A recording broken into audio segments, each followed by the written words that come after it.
E aí, gente, belezinha com vocês? Vamos iniciar então a nossa segunda parte do capítulo 7, Industrialização e Urbanização. Então, abra um livro na página 30 e iniciemos a nossa aula.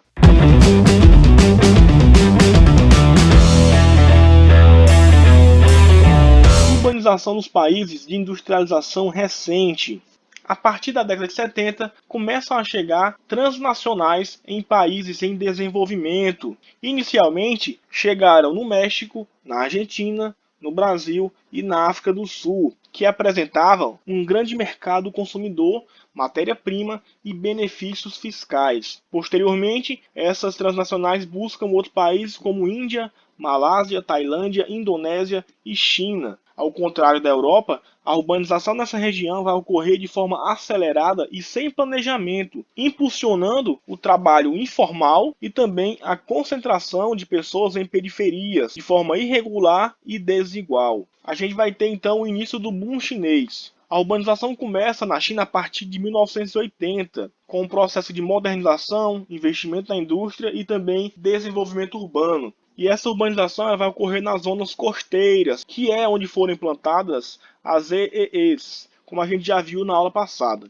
Atualmente, o crescimento urbano ele segue em direção ao oeste da China. O Brasil, por exemplo, é um dos principais parceiros comerciais da China. Esse processo de urbanização na China, obviamente, cresceu em uma velocidade incomparável em qualquer outro país. Nos últimos 30 anos, por exemplo, mais de 500 milhões de chineses migraram do campo para as cidades, originando disso grandes megacidades, que são aquelas que apresentam mais de 10 milhões de habitantes. Vejamos aqui, por exemplo, nesse mapa da China, como a gente vai ter uma densidade demográfica alta, principalmente na região leste.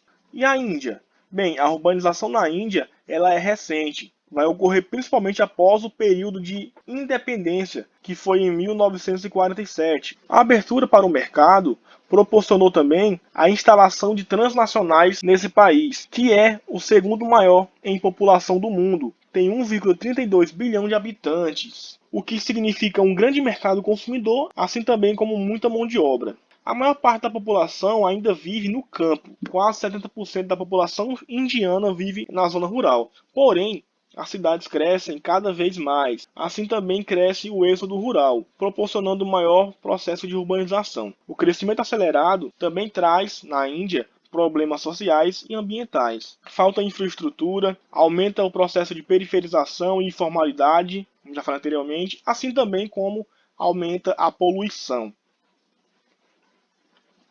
Para ter noção, hoje 900 milhões de pessoas na Índia.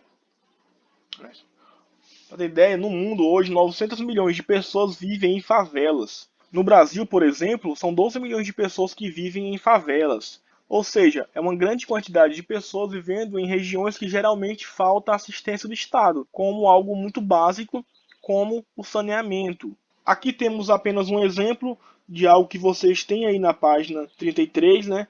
Que é a questão da urbanização e o contraste na Índia. A gente tem aí prédios grandes, entretanto, a gente tem pessoas vivendo em situações precárias. Assim também como a gente vê no Brasil, assim também como a gente vê em diversos países do mundo.